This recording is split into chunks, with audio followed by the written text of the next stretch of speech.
God makes wonderful promises. Nuestro Dios hace maravillosas promesas a su pueblo, promesas que las Sagradas Escrituras nos revelan. Cuando perseguimos estas promesas, cuando vivimos de acuerdo con ellas, nos dirigirán hacia la voluntad de Dios y a recibir la unción del Señor. Pero el problema es este. Muchas personas siguen sus esperanzas, sus sueños y lo que ellos quieren ser. Y cuando perseguimos cosas que no se basan en la verdad bíblica, sino simplemente en lo que nosotros queremos o en lo que esperamos que sea, entonces seremos fácilmente engañados. Verán, demasiadas personas creen lo que quieren creer, en lugar de creer lo que la palabra de Dios revela. En esta sesión, vamos a responder la pregunta: ¿verá la iglesia al anticristo? Y permíteme compartirte simplemente que depende de cómo respondas a esa pregunta, podrías provocar fuertes reacciones de parte de la gente. Porque a muchas personas se les ha enseñado que la iglesia jamás verá al anticristo. ¿Recuerdan lo que les compartí en las sesiones anteriores? Muchas veces la gente simplemente quiere escuchar historias y teorías alentadoras, aunque no tengan una verdadera base bíblica. Por ejemplo, conozco a un predicador que solía decir: yo no estoy esperando al anticristo, estoy esperando al verdadero Cristo.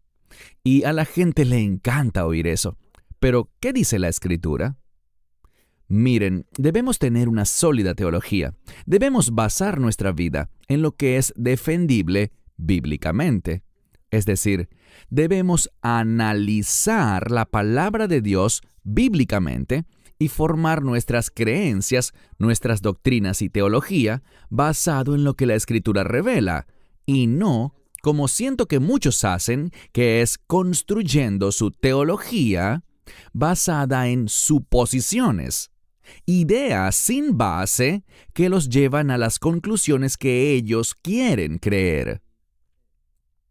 Y es por eso que la gente dirá esto: como sabemos que todos los 7 años son la ira de Dios, y como además sabemos, y estoy de acuerdo en este punto, que nunca experimentaremos la ira de Dios, y que el anticristo opera en la semana 70 de Daniel, eso es cierto, así será.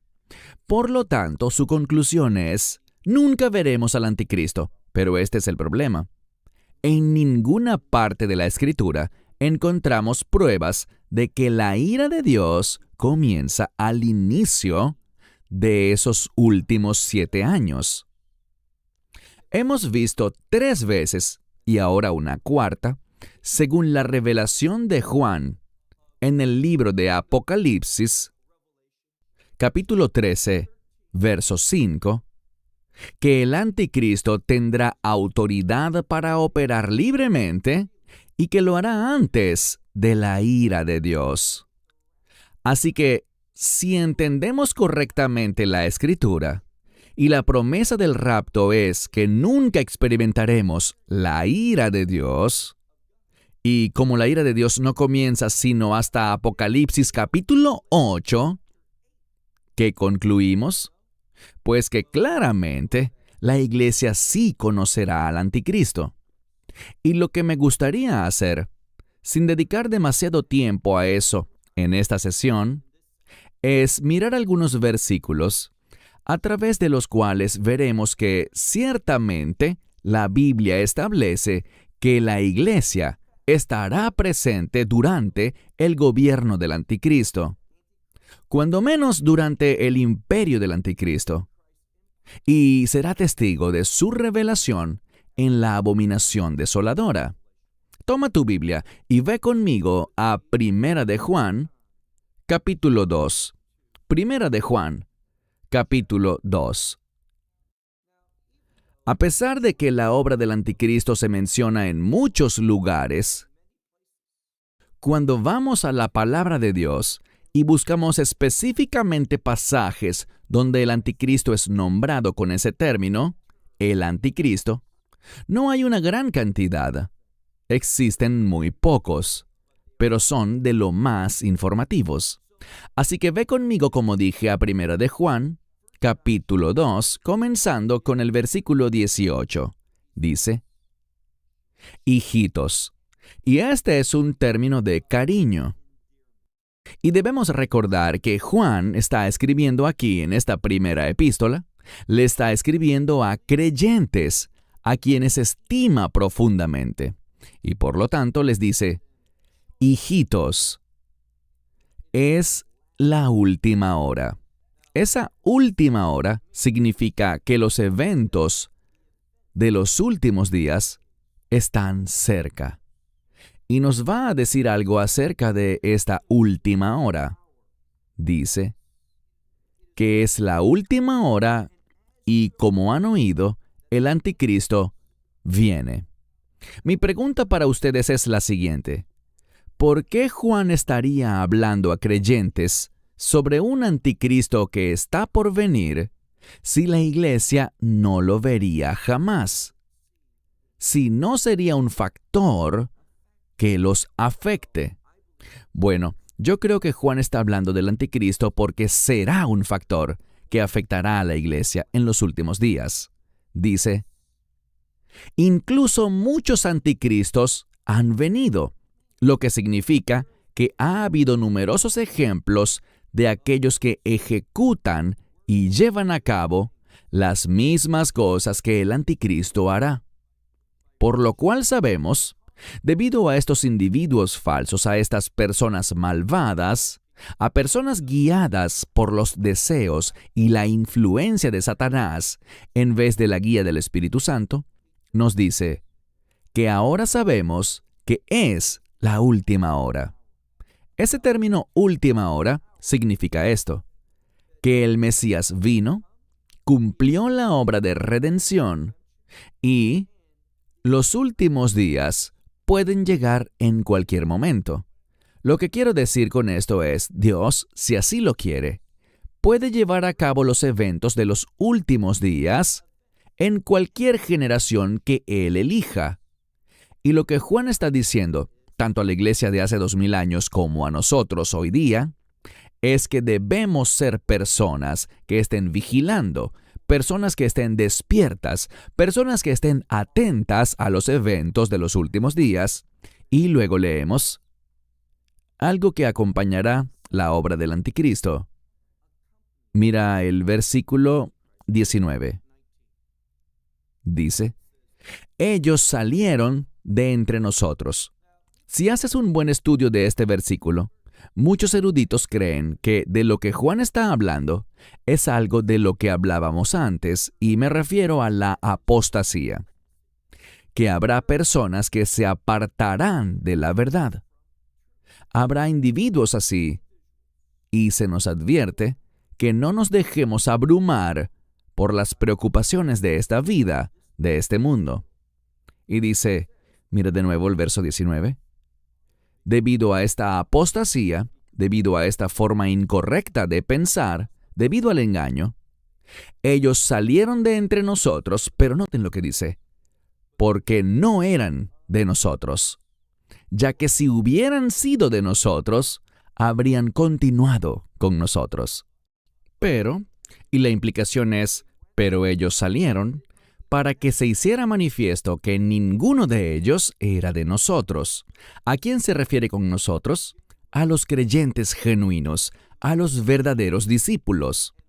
Y aquellos que van a abrazar la apostasía, aquellos que se rebelarán contra los estándares justos de Dios y contra sus propósitos, aquellos que no resisten y perseveran y vencen, no son verdaderos creyentes.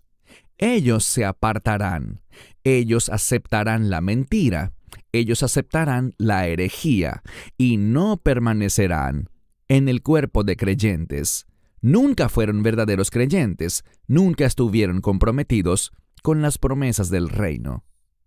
Leamos ahora el verso 20. Él les dice, ustedes, sin embargo, tienen una unción, Tenemos una unción, y esa unción en la Escritura, si haces un buen estudio de lo que es la unción, una persona es ungida para un propósito, para un llamado. Y de nuevo, estamos hablando del anticristo. Él viene para hacer lo que sabemos que el anticristo viene a hacer. Y le está diciendo a esta congregación, ustedes han sido ungidos, y yo derivaría de eso, que la unción es para un tiempo como este, para que podamos dar testimonio, que podamos compartir nuestra fe y mostrar a los demás que pertenecemos al verdadero Salvador, que no vamos a caer en el engaño de ese anticristo. Dice, pero ustedes tienen una unción del Santo y conocen todas las cosas. Esa es una expresión que habla de discernimiento. Ustedes percibirán las cosas que tienen que percibir con el fin de caminar fielmente y tener ese testimonio que agrada a Dios. Versículo 21. No les he escrito porque no conozcan la verdad, sino porque la conocen, y ninguna mentira proviene de la verdad. Así que está señalando que hay una gran distinción, y tenemos esa misma palabra. Habrá una clara separación entre aquellos que caerán en el engaño del anticristo, los que participarán con él, los que saldrán de la verdadera comunidad creyente, y habrá un remanente que quedará atrás, que será dejado en medio de un tiempo de intensa persecución que se avecina, de la cual la Biblia habla una y otra vez. Leamos ahora el verso 22. Vamos a ver en la última parte de esta sección, y en la que analizaremos en unos minutos, también en Primera de Juan, pero en el capítulo 4, vamos a ver cuál es el mensaje del anticristo. Es importante que lo sepamos, y yo les diría que estoy viendo evidencias de ese mensaje creciendo en el mundo hoy. ¿Cuál es ese mensaje? Bueno, leamos juntos el verso 22. Él hace una pregunta. ¿Quién es el mentiroso? Y él responde, aquel que niega que Yeshua es el Mesías. Este es un anticristo que niega al Padre y al Hijo. Ahora, este concepto de Dios y el Mesías como Padre e Hijo habla claramente de la divinidad del Mesías. Y en mi experiencia, entre todos los correos electrónicos que nos llegan, la crítica más frecuente que recibimos tiene que ver con que creemos en la divinidad del Mesías. Creemos en las implicaciones del nacimiento virginal. En otras palabras, abrazamos la doctrina de la Trinidad. Sí, yo sé que la palabra Trinidad no aparece en el texto bíblico, pero la verdad de la Trinidad se encuentra en numerosos lugares de las Escrituras, en los que leemos conceptos como el de la deidad con 3 personas en un mismo Dios. Todo esto es claro en la Biblia, si utilizas el Textus Receptus. Y dice que el anticristo es el que niega al Padre y al Hijo. El que niega al Hijo tampoco tiene al Padre. Ahora, debo decirles que existe una enseñanza dentro del mundo mesiánico que es del anticristo. Y esto es lo que algunos enseñan. Ellos dicen que si tú crees en el Dios de Israel, dado que Dios el Padre y Dios el Hijo son uno, entonces si crees en el Padre, por defecto también estás creyendo en el Hijo. Pero eso es totalmente antibíblico. Vemos en el Evangelio de Juan, así como aquí, que para conocer al Padre, para tener una relación con el Padre, primero debes conocer al Hijo. ¿No es eso lo que dice? Mira el verso 23. Quien niega al Hijo, no tiene al Padre tampoco. Si rechazas al Hijo, ¿de qué se habla aquí? De la divinidad del Hijo. Si no aceptas a un Mesías divino, lo estás rechazando y estás rechazando al Padre. Y concluye la sección diciendo, pero aquel que reconoce al Hijo, ¿qué significa eso de reconocer al Hijo? Que Él es el Hijo de Dios, que esta relación es entre Padre e Hijo. Y yo soy un ser humano porque mi Padre es un ser humano. Y el Mesías Yeshua es divino porque su Padre es Dios, y por lo tanto, Él también es Dios. Esto es fundamental. Pasemos a nuestro próximo verso. Vayan por favor al capítulo 4 de esta misma primera epístola de Juan, capítulo 4, y lean conmigo el versículo 2. Fíjense en lo que dice. En esto conocéis al Espíritu de Dios. Bien, el primer lugar donde la Biblia menciona al Espíritu de Dios es en el libro de Génesis, donde dice Ruach Elohim mirajefet al penei hamaim, que significa que el Espíritu de Dios flotaba o se movía sobre la superficie de las aguas. ¿Y qué pasó? Mediante la obra del Espíritu de Dios y mediante la palabra de Dios, hubo un cambio glorioso, un cambio bueno. Y ese término bueno se relaciona con la voluntad de Dios. A través de la obra del Espíritu Santo y a través de la palabra de Dios, esta creación tomó orden. Esta creación fue cambiada, de modo que reflejara la voluntad de Dios. Y por eso Dios miró y dijo, «He aquí, esto es bueno, muy bueno». Y lo que la Escritura está diciendo aquí es que el Espíritu de Dios produce el orden de Dios en nuestra vida, pero solo tienes al Espíritu de Dios si crees en la divinidad, en la identidad correcta del Mesías. Mira de nuevo el texto, verso 2. En esto conocéis al Espíritu de Dios. Todo espíritu que confiesa que el Mesías Yeshua ha venido en la carne, es de Dios. ¿De qué está hablando aquí con esto de venir en la carne? Está hablando aquí de la encarnación. No solo que el Mesías es un ser humano, sino que ha venido en la carne, hablando de la encarnación, que el Mesías es completamente hombre y completamente Dios. Lo que veremos a medida que se acerca el tiempo del anticristo es que habrá cada vez más personas que lo rechazarán, que se alejarán de esa creencia, negando quién es Yeshua en verdad. Dice aquí, que todo espíritu que confiesa que el Mesías Yeshua ha venido en la carne es de Dios, y todo espíritu que no confiesa que el Mesías Yeshua ha venido en la carne no es de Dios. Y aquí es donde cobra mayor importancia. Dice, y este es del anticristo. Ahora, muchas Biblias agregan una palabra que no deberían agregar. Y hay una razón para eso. La mayoría de las veces cuando se manipula la Escritura es por un propósito teológico. Y esto es lo que mucha gente quiere decir. El espíritu del anticristo está en el mundo, pero no el anticristo como tal. Pero si quitas esa palabra que algunas Biblias ponen en cursiva y solo lees lo que dice originalmente, míralo allí al final del verso 3.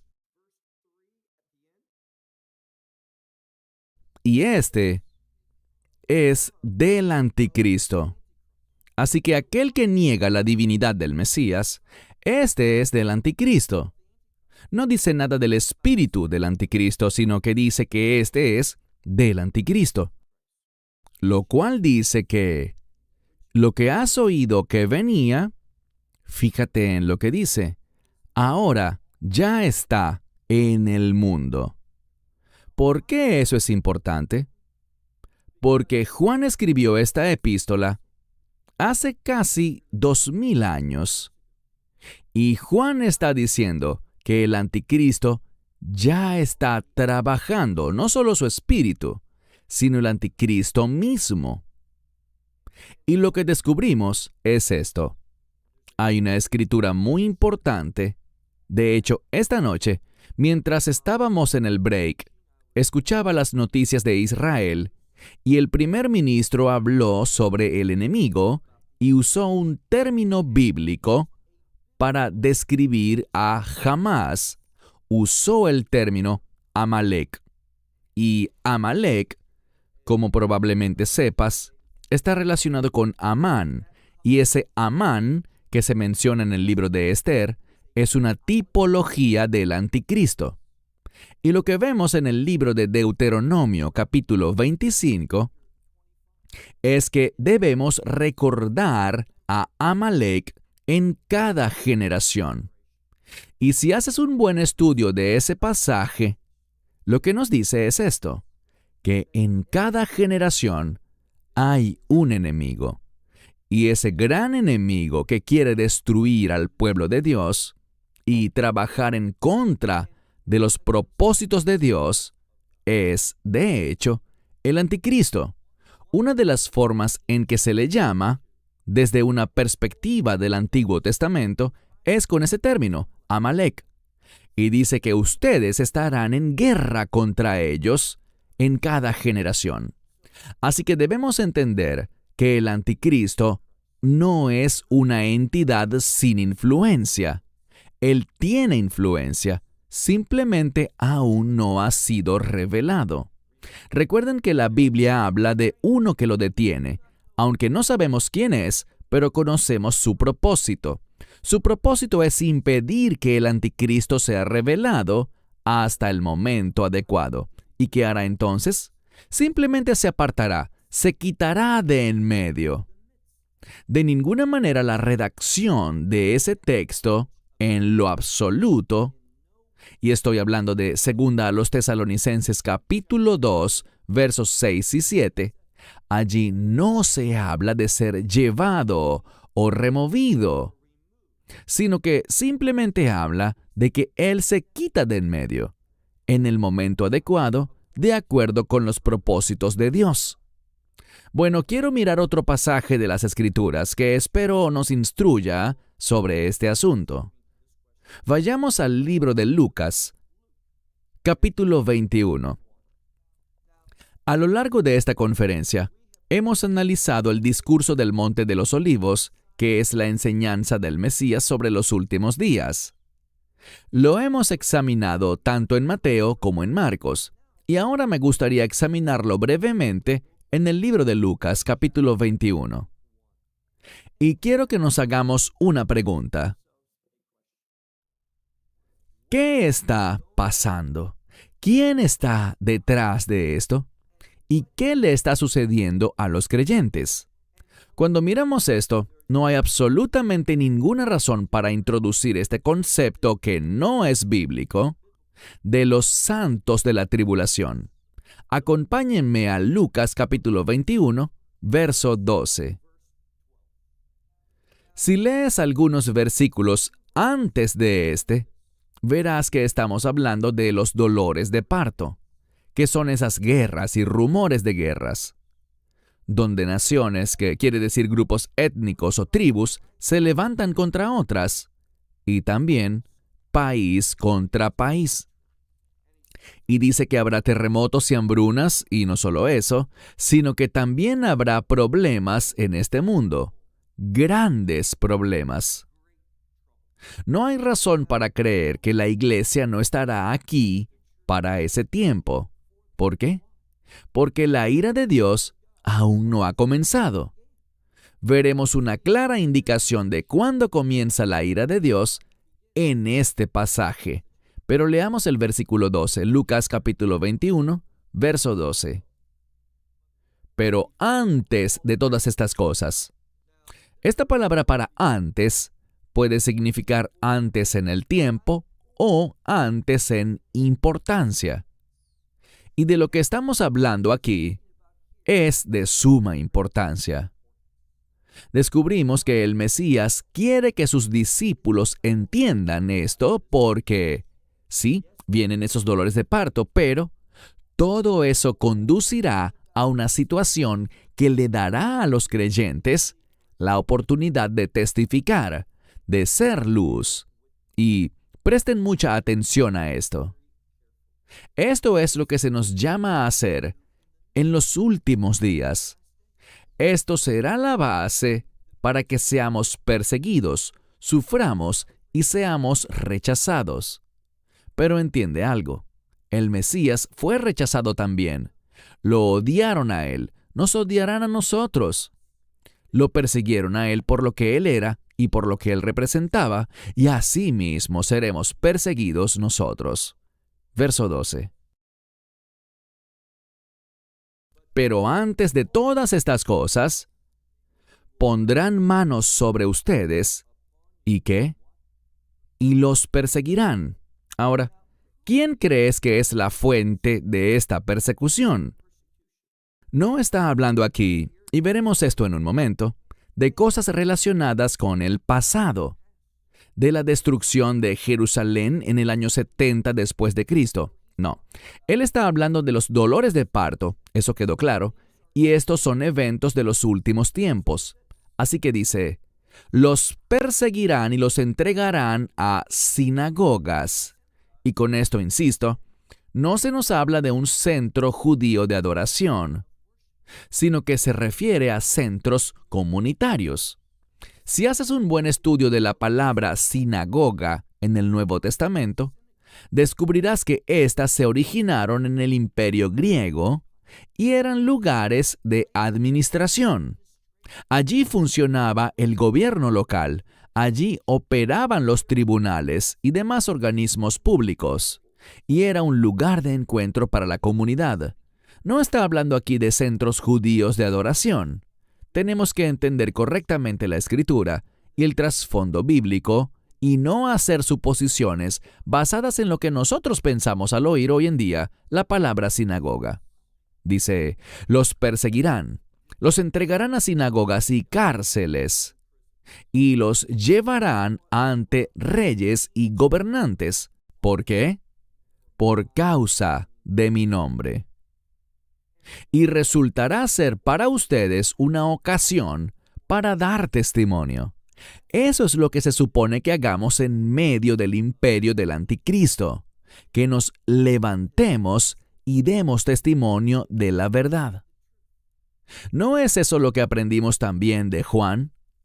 ¿Y cuál es la verdad que debemos enfatizar? La identidad de Yeshua, lo que Él ha hecho y lo que Él hará.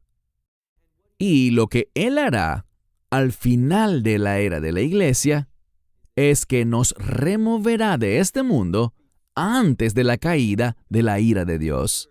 Pero no hay escritura, y hazme un favor, no me creas a mí. Consigue algunos materiales, revisa comentarios, busca algunos libros y verifica lo que estos supuestos expertos enseñan en cuanto a que la iglesia nunca verá al anticristo. Escucha su lógica, presta atención a todas las suposiciones que hacen y a cómo interpretan los pasajes, y descubrirás que sus interpretaciones no coinciden con la revelación de la palabra de Dios. Dice, esto se convertirá para ustedes en una ocasión para dar testimonio. Por lo tanto, establezcan en sus corazones no meditar de antemano lo que van a responder, porque yo les daré palabra y sabiduría, la cual sus adversarios, recuerden esto, vamos a tener adversarios, la cual sus adversarios no podrán contradecir ni resistir. Y ustedes serán traicionados. Recuerden que ya hablamos de esto en el Evangelio de Marcos.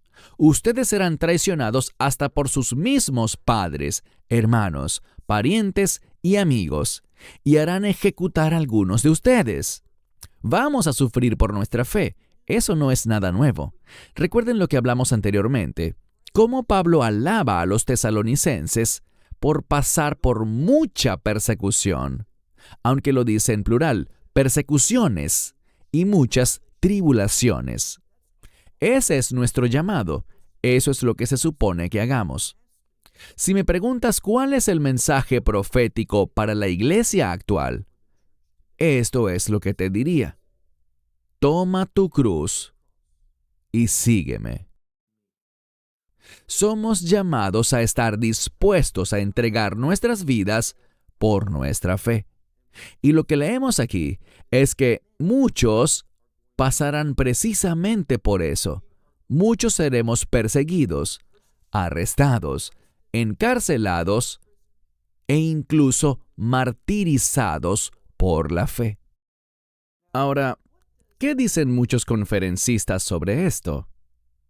Cuando escuchamos sus enseñanzas, nos cuentan algo muy diferente. Y lo que ellos enseñan es un escenario que la palabra de Dios no respalda. La verdad es que seremos perseguidos, pero ¿qué dicen ellos? Bueno, hay un libro que está por salir y vi una presentación de este libro en YouTube. El nombre del libro es La Gran Desaparición. Y no conozco bien la posición del libro, pero cuando ves el avance del libro que se lanzó en YouTube, habla de que cuando ocurra el arrebatamiento o el rapto, el mundo estará confundido, el mundo estará desconcertado. No sabrán lo que está pasando porque todas estas personas de repente desaparecerán. Y esta es la gran desaparición de la que habla el autor. Pero esto es lo que yo pienso. Y lo que le diría con todo respeto al autor del libro, pues siento mucho respeto por él. Es un hombre piadoso, pero simplemente no estoy de acuerdo en este punto, porque yo no veo, y si estoy equivocado, compártanme los versículos. No tengo problema en hacer un video diciendo que enseñé una cosa, pero alguien más me corrigió, y yo desconocía estos versículos, y ahora he cambiado mi punto de vista. Estaré encantado de hacerlo. No hay vergüenza en admitir que estamos equivocados. He estado equivocado muchas veces. Pero lo que les diría es lo siguiente. No conozco ningún versículo que hable sobre el arrebatamiento, que indique que el mundo quedará asombrado, que el mundo quedará impactado por él. Cuando estudio el arrebatamiento y las escrituras relacionadas con él, es un evento exclusivo, ¿oyeron bien? Es un evento exclusivo para creyentes, para la congregación de los redimidos. No veo ninguna escritura que señale que al momento del arrebatamiento el mundo se dará cuenta, que será impactado, se verá confundido y en shock, o que quedará desconcertado. No veo eso en ningún lugar de las escrituras. Por lo tanto, yo he elegido no presentar ninguna idea, a menos de que haya clara evidencia bíblica que la respalde. Y les diré algo más. Verán, ¿por qué pienso que el mundo no se asombrará con el rapto? Les diré por qué. Por lo que estamos leyendo ahora en Lucas 21, lo que leemos en Marcos 13, ¿y de qué hablo? De que los creyentes, durante el reinado del anticristo, durante el imperio que él dirigirá, vamos a ser perseguidos, vamos a ser arrestados, vamos a ser ejecutados. Permítanme darles un ejemplo. Mi esposa y yo conocemos a una mujer que se llama Ana, quien atravesó una experiencia terrible en su vida llamada el Shoah o el Holocausto.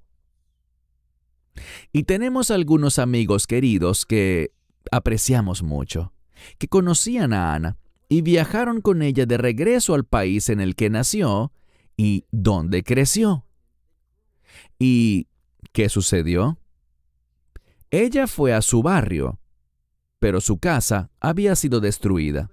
Mas al mirar al otro lado de la calle, allí estaba la casa de su amiga de la infancia. Así que fue a su puerta. Y estamos hablando de que esto pasó muchísimos años después. Ella tocó la puerta. Historia real. ¿Quién creen que abrió? Su amiga de la infancia, esta otra niña. Y se abrazaron. Fue invitada a entrar. Hablaron por un momento.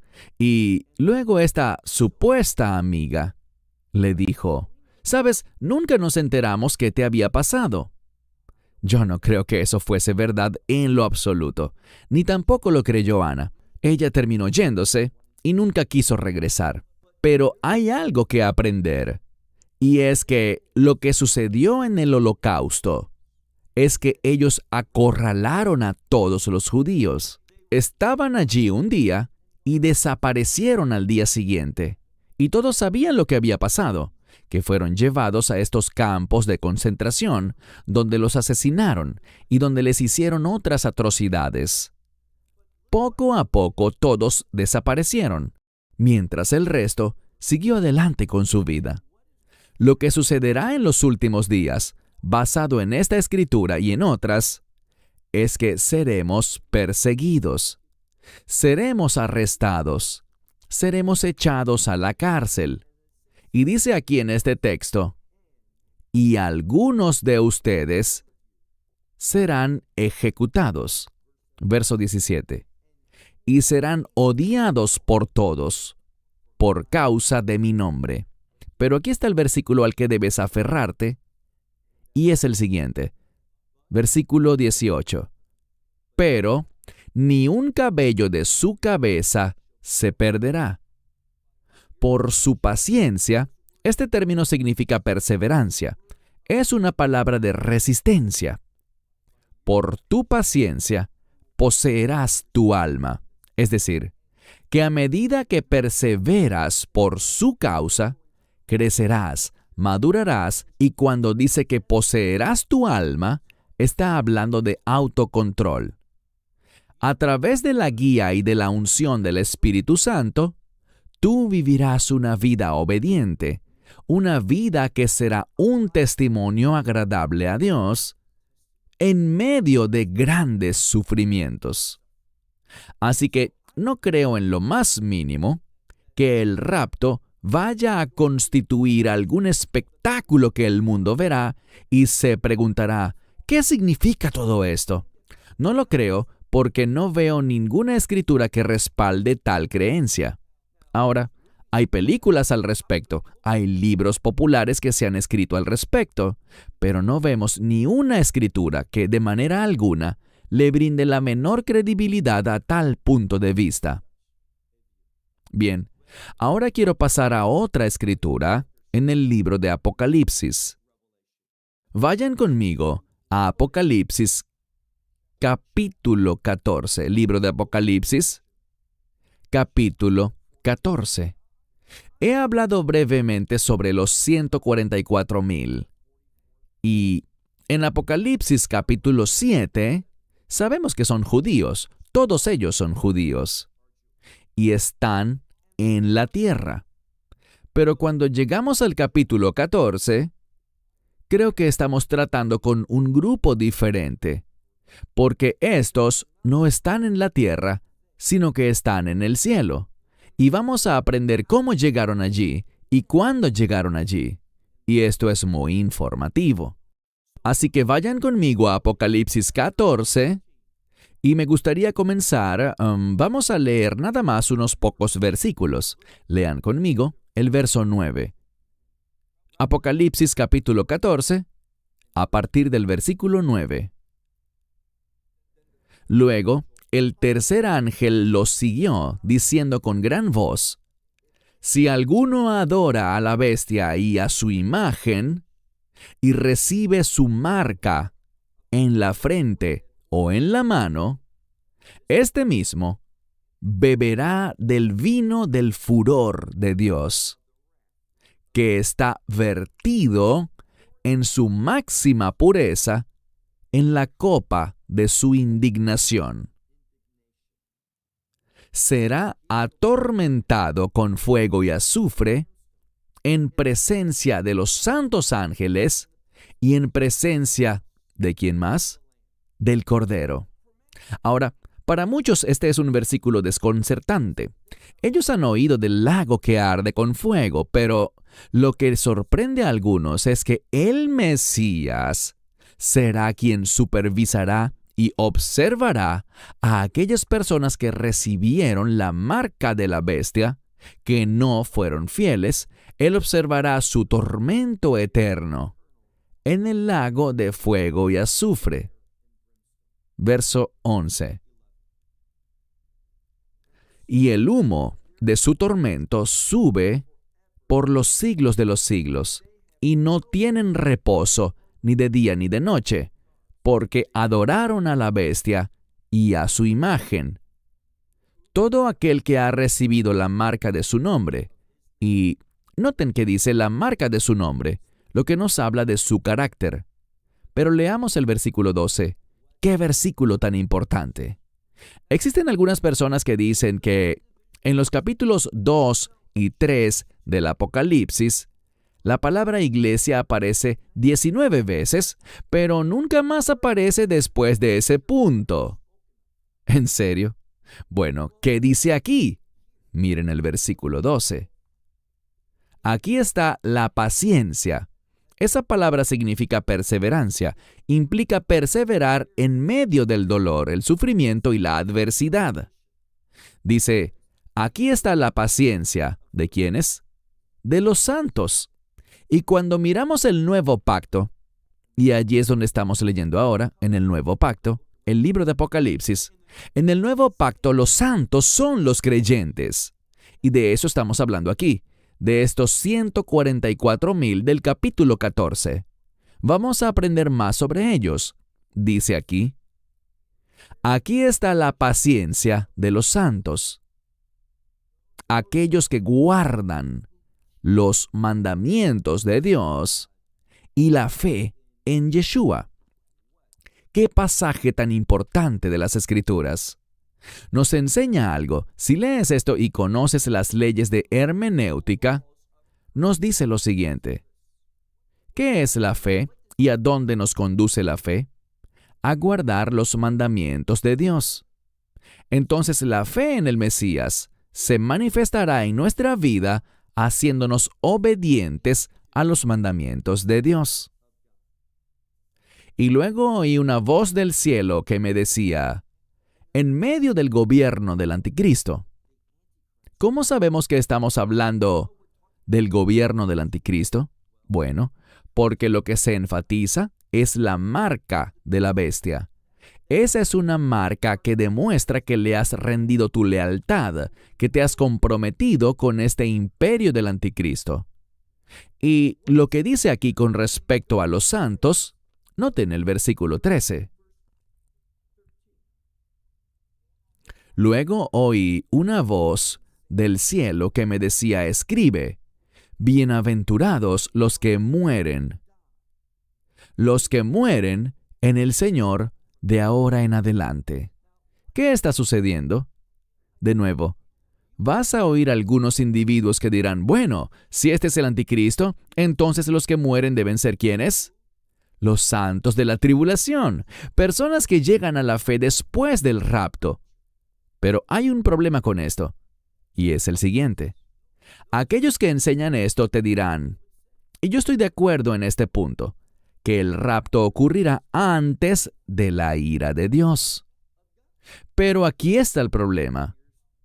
Cuando leemos en este pasaje y continuamos en los siguientes versículos, vemos algo. Vemos que la ira de Dios aún no ha sido derramada. ¿Qué es lo que vemos? Mira por favor el verso 14. Entonces miré, Juan hablando, y he aquí una nube blanca, y sobre la nube uno similar al Hijo del Hombre. Y te pregunto, ¿quién es este que viene sobre la nube que es semejante al Hijo del Hombre? Obviamente se refiere a Yeshua. Y lleva en su cabeza una corona de oro. ¿Por qué? Porque Él es el Mesías y la palabra Mesías está relacionada con ser rey. Y en su mano, una hoz afilada. Y otro ángel salió del templo, este es el templo en el cielo, no en Jerusalén, gritando con una voz fuerte a él. ¿A quién? A Yeshua, al que está sobre la nube. Y le dice, lanza tu hoz y ciega, porque ha llegado el momento para cegar la cosecha de la tierra, porque está madura. Así que el que está sobre las nubes arrojó su hoz a la tierra, y la tierra fue cegada. Ahora, ¿de qué nos habla esto? Esto nos habla del arrebatamiento. ¿Y cómo estoy tan seguro? Bueno, las personas que no están de acuerdo conmigo, y está bien, pero ellos enseñan lo mismo que yo en cuanto al momento del rapto. Ellos dicen que el rapto ocurrirá antes de la ira de Dios. Nuestra diferencia es que ellos creen que todos los 7 años constituyen la ira de Dios, y de nuevo los desafío. Ayúdenme, corríjanme. ¿Dónde está el versículo que dice que toda la semana 70 de Daniel, que todos esos últimos 7 años son la ira de Dios? No lo conozco. Si me equivoco, lo admitiré con gusto. Yo prefiero desde un punto de vista personal esa teología. Pero cuando estoy atado a la verdad bíblica, tengo que rechazarla. Pero ellos enseñan correctamente que el rapto ocurrirá antes de la ira de Dios. ¿Y qué sabemos? En este punto la ira de Dios aún no ha caído. Vemos que esta cosecha que el Mesías hace ocurre primero. ¿Por qué lo digo? Pues mira ahora el verso 17. Dice, entonces otro ángel salió del templo que está en el cielo. También tenía una hoz afilada. Y el otro ángel que salió, había otro ángel en el altar, tenía poder sobre el fuego. El fuego representa ese juicio de los últimos días. Es un símbolo de la ira de Dios. Y clamó a gran voz a aquel que tenía esa hoz afilada, diciendo, mete tu hoz afilada y recoge los racimos de la vid de la tierra, porque sus uvas están totalmente maduras. ¿Qué significa eso? Que llegó la hora de la ira de Dios. Verso 19. Así que el ángel arrojó su hoz a la tierra y recogió las vides de la tierra. ¿Y qué hizo con esas vides y esas uvas? No tenemos que adivinar, no tenemos que especular. Las arrojó en el gran lagar ¿de qué? De la ira de Dios. Así que vemos nuevamente un ejemplo perfecto del hecho de que el rapto ocurre. ¿Cuándo? No antes de los últimos 7 años, sino que la Escritura dice simplemente que será antes, muy poco antes de que se derrame la ira de Dios. Entonces las uvas fueron arrojadas en este gran lagar de la ira de Dios. Verso 20. Y el lagar fue pisoteado fuera de la ciudad. Esta es la ciudad santa, Jerusalén. Y sangre salió del lagar hasta la brida de los caballos. Noten que esta ciudad santa no es la nueva Jerusalén, sino simplemente Jerusalén, la Jerusalén actual. Y dice que sangre salió de ese lagar hasta la altura de la brida de los caballos, por una gran distancia. ¿Qué sabemos? Sabemos que el arrebatamiento ocurre antes de que llegue la ira de Dios. Y cuando leemos Apocalipsis 14, esos 144,000 representan en el capítulo 14 a la iglesia raptada, que será sacada de este mundo antes de la ira de Dios. Voy a concluir este mensaje simplemente diciendo esto. Cuando miramos ese número, 144,000, ¿recuerdan lo que compartí anoche? El número 12 es un número de reino. Habla sobre el pueblo del reino. Ya sea que hablemos de los 12 apóstoles o de las 12 tribus de Israel, de esos patriarcas, el 12 se relaciona con el reino. Ya sea que hablemos de esos 24 ancianos, 2 por 12, o el muro de la Nueva Jerusalén de 144 codos, o esas 12 puertas con esos 12 pilares, o la longitud de esa Nueva Jerusalén, cuyo ancho y largo miden 144,000 estadios. Lo que encontramos aquí es que el número 144,000 se relaciona con el reino, al igual que el 144, el 24 y el 12. Y por lo tanto, cuando miramos Apocalipsis capítulo 7, estamos hablando de ese remanente de Israel que llegará a la fe. Es un número de reino, este 144,000, y representa a un remanente de las tribus de Israel que llegará a la fe. Pero cuando miramos Apocalipsis capítulo 14, habla de un pueblo de reino, un pueblo proveniente de toda tribu, pueblo, lengua y nación, un pueblo creyente. Lean Apocalipsis 14. Estos son dos grupos muy diferentes. En Apocalipsis 14, ese grupo tiene un compromiso con el Cordero. Son los primeros frutos comprados o redimidos de la tierra. Esta es una imagen de la iglesia del rapto.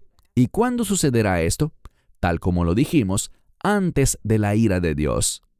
La gente mira Apocalipsis 7 y 14 de manera muy simplista, en lugar de estudiarlo con ferviente oración, examinando los eventos y leyendo lo que los eventos de la Escritura nos revelan, en vez de asumir cosas y decir, estos 144,000 son evangelistas judíos. En ningún lugar, en ninguna parte de la Escritura, se dice que los 144,000 son evangelistas judíos. En el capítulo 7 son judíos, pero en el capítulo 14 constan de toda la iglesia redimida de Dios, a la cual Dios arrebatará. Y fíjense, si leen Apocalipsis 14 y la iglesia que se menciona allí, encontrarán que ellos estuvieron presentes durante el período del anticristo. No hay nada en la Escritura que nos diga que la iglesia no estará aquí para ver al anticristo. Si quieres ser popular, si quieres vender libros, si quieres obtener muchos clics, entonces dile a la gente lo que quiere escuchar. Diles que no tendrán problemas, no sufrirán, no pasarán por ningún tiempo difícil de persecución, serán arrebatados mucho antes de que todo eso suceda. Eso es lo que la gente quiere oír. Pero un verdadero maestro de la Escritura no dice lo que la gente quiere escuchar, sino más bien dice lo que Dios quiere que la gente escuche. Su verdad, su palabra. Efectivamente, la iglesia verá al anticristo. Estén preparados, estén atentos, estén alertas y sean individuos que oran ahora para tener un testimonio que agrada a Dios, si les toca estar vivos cuando esto suceda. Bueno, vamos a concluir nuestra conferencia por esta noche y mañana, cuando nos reunamos de nuevo, mañana en la mañana, solo me queda un mensaje más y ese mensaje es una palabra de instrucción para creyentes a la luz de los cambios en este mundo y del hecho de que los últimos días se acercan, el hecho de que las cosas en este mundo convergen hacia lo que la Escritura llama Ahrit Hayamim, el tiempo del fin. Hasta entonces, que Dios los bendiga. Buenas noches y Shalom desde And Israel. shalom from Israel. Esperamos que te hayas edificado con el mensaje de hoy y lo compartas con otros. Te invitamos a seguir nuestros estudios cada semana por este canal y por el portal de YouTube de Amarás a Israel. También puedes descargar nuestra aplicación móvil gratuita Mi Estudio Bíblico.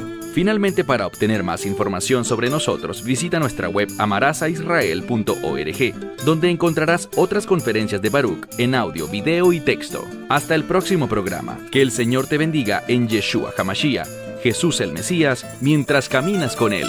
Shalom desde Israel.